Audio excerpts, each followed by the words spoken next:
Hi అండి, అందరికీ నమస్కారం. నేను మీ సంజీవరావు ఫ్రమ్ ఎస్ఎస్ ఆయుర్వేదం నుంచి.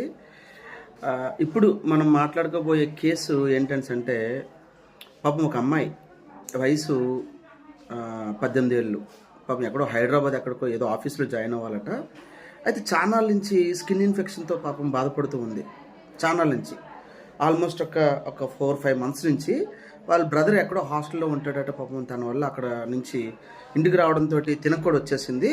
పాపం చాలా అంటే చాలా ఇన్ఫెక్షన్, తామర కైండ్ ఆఫ్ ఇది. పాపం పెద్ద పెద్ద బొబ్బులు వచ్చాయి. అయితే నా గురించి ఎవరో చెప్పారట, మా దగ్గరికి వచ్చారు. అమ్మాయి నాతో మాట్లాడింది అనమాట. ఇప్పుడు ఫోన్ చేసి మందుల కోసం నాకు ఫోన్ చేసింది. సార్ 5 days అయింది, మందులు ఇంకా రాలేదు సార్ అని చెప్పేసి అడగడం కోసం ఫోన్ చేసింది. నేను అడిగాను, 5 days అయింది, ఏమో ఎలా ఉంది మరి నీకు ఇన్ఫెక్షన్ అనేసి అంటే, మీరు వారి మాటల్లో వినండి. జస్ట్ 5 daysలో అప్పటి వరకు ఒక 2 దగ్గరికి హాస్పిటల్స్కి వెళ్ళారు, మందులు వాడారు, ఆయింట్మెంట్స్ వాడారు, చాలా చేశారు. బట్ ఎస్ఎస్ ఆయుర్వేదంకి వచ్చినటువంటి జస్ట్ 5 daysలో వారి సంతోషం కానీ ఆనందం కానీ చూడండి. ఒకసారి వాళ్ళ అమ్మగారి మాటలు కూడా వినండి. చాలా వరకు రికవరీ అయిపోయింది 5 daysలోనే. కొన్ని చెప్పాను, తినాల్సినవి తినకూడనివి, మందులు వచ్చేలోపు ఇవి ఫాలో అవ్వు, చాలా వరకు రికవర్ వస్తుందని చెప్పాను. అండ్ కొన్ని చేయమని చెప్పాను. తను ఇంకొక 1 weekలోని పాపం తన ఆఫీస్కి హైదరాబాద్ వెళ్ళిపోవాలట. ఈలోపే తనకి ఏ విధంగా రికవర్ అయిందో మీరు వినండి, తన మాటలు వినండి, గొప్ప నమ్మకాన్ని పొందండి. ఎలాంటి ప్రాబ్లం అయినా సరే ఇక్కడ క్లియర్ అవుతుంది అనేటువంటి ఒక నమ్మకాన్ని పొంది అందరికీ తెలియచేయండి. ఛానల్కి సబ్స్క్రైబ్ చేయండి, ఎందుకంటే ఎక్కువ పీపుల్కి రీచ్ అవ్వాలి ఇది. ఓకేనా? తక్కువ మొత్తంతో మ్యాక్సిమం ప్రాబ్లమ్స్ క్లియర్ అవుతున్నాయి కదా.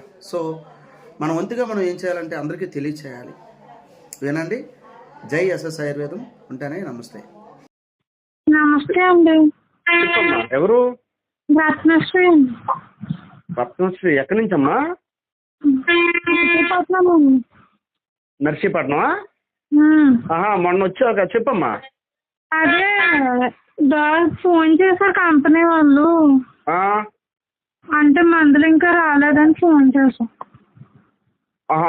ఈరోజు వచ్చేస్తా చూడండి, నాకు తెలిసి ఈరోజు వచ్చేస్తాయి. ఒకసారి పోస్ట్ ఆఫీస్కి వెళ్ళి, ఈ నెంబర్కి వాట్సాప్ ఉందా?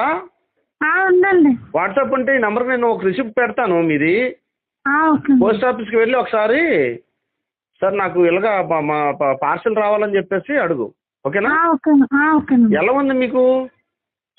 ఇప్పుడు కొంచెం పర్లేదండి, తగ్గింది. ఇప్పుడు కొంచెం నువ్వు నైట్ ఇలాంటి వేసుకో, ఇంటి దగ్గర ఉండేటప్పుడు టైట్ బట్టలు వేసుకోవద్దు. లేదు నైటీలో వేసుకుంటా. చాలా వరకు రికవర్ వస్తుంది. ఆ దురద అయితే తగ్గిందా?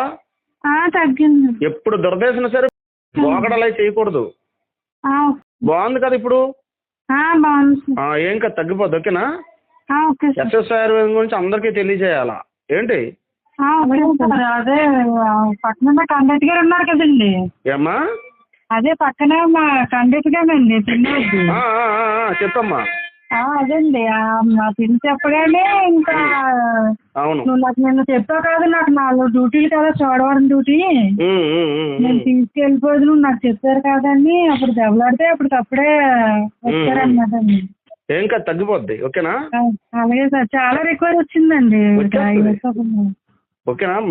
మనం మాట్లాడితేనే తగ్గిపోద్ది అది. ఓకేనా? అవునండి. అలాగే. Okay okay. చాలా సంతోషంగా ఉంది సార్. ఇంకా కావాలంటే ఎవరికన్నా చెప్పిన మట్టుకి మరీ చెప్పాలి అందరికి. ఎందుకంటే వేలల్లో డబ్బులు ఖర్చులు పెడుతున్నారు, ఎక్కడికెక్కడికో తిరుగుతున్నారు. కొన్ని తగ్గుతుందా? డబ్బు, శరీరం కూడా పాడైపోతుంది, డబ్బు వేస్ట్ అవుతుంది. అవునా? అంతే అండి. కాలం కాలం కాలం పెరిగిపోతుంది. 2 సంవత్సరాలు 3 సంవత్సరాలు పాపం. చూడండి, ఏం కాదు, ప్రతి సమస్య తగ్గిపోద్ది. అందరికీ తెలియచేయండి. ఓకేనా? రైట్ అమ్మాయి, రైట్. నేను ఆ రిసిప్ట్ పెడతాను, ఒకసారి పోస్ట్ ఆఫీస్కి వెళ్ళి కలవండి. ఓకేనా? రైట్ అమ్మాయి, right. Thank you sir. Okay okay.